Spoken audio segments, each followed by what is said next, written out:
This is Olivia. Hello. Hi. What is your title here? I am the Education and Outreach Manager here at Philadelphia's Magic Gardens. How fun is this job? It is My really God. fun. I'm very lucky. So how did it start? I know it was 1991. Isaiah Zagar.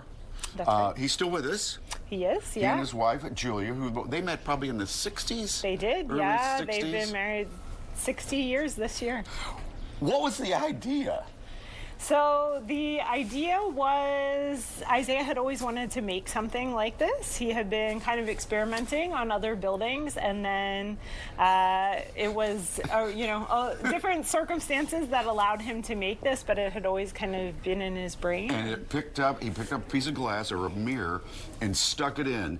And what was the first wall? Was it that building? That's the first wall that he worked on, yeah, the west wall of our sculpture garden, and the mosaic that he put there says, "Philadelphia is the center of the art world." Wow. I remember, though, in 2004, there was a company, I think it was up in Boston, they owned this property, and they wanted to take it back from him and destroy it. They That's saw right. it as trash, he saw it as treasure. That's right, yeah, and that's why we're still here. It was really people who got together, they wanted the artwork to stay here, and that was how the nonprofit Philadelphia's Magic Gardens So formed. a lot of people on South Street rallied around him and says, we're not going to let this get destroyed. And look at it today. People come That's from right. how far to see All this? over the world, yeah. We get people from all different countries and right down the street, too. I've heard it described as going inside of Isaiah's brain. Can you imagine going in there? It was like this. Reminds me of my brain a little bit.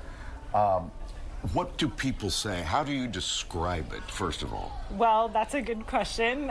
We say that this is an art environment, and so it means Okay. everything is all part of one big work of art, and it is mosaics, but also mixed media artwork, and it has a lot of recycled materials, but also A ton. objects from all over the world, too. A lot of Mexican artists have work represented here. It's because he and his wife, Julia, spent time in the Peace Corps, as I remember. That's right. Back in the 60s, and they just fell in love with Latin art. That's right. Architecture. And all Yeah, that. they were in the Peace Corps in Peru, and they've been traveling to Mexico and Latin America for 50+ years now. My favorite part, I think a lot of people's favorite part, is the aisle, the little hallway there. Yeah. Where you're totally enclosed in the art. Yeah, you kind of forget that you're on South Street. Yeah.